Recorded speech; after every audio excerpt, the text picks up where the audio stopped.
गावाला जाताना मी तर खूप एक्सायटेड असते, पण आल्यानंतर जो पसारा होतो, जे काही घर आवरायचं असतं ते नको नकोसं वाटतं. ते झाल्याशिवाय मनाला शांतीच मिळत नाही. आणि हे कधी होईल, काय होईल ह्याचा विचार आपण सतत त्याच विचारात गोंधळत असतो.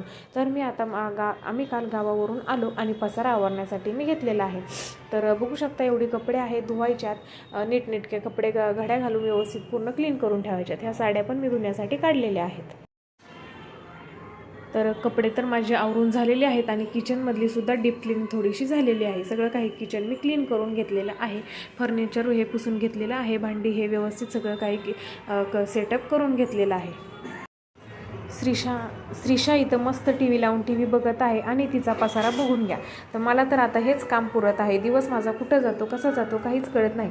श्रीषाची खेळणी कुठं पण अस्ताव्यस्त पडलेली असत. टी व्ही लावून दिलेला आहे, ती खेळते पण कधी कधी खेळते, कधी कधी नाही खेळते. ती सारखी माझ्या मागं पण फिरत असते. तर चलो बाय.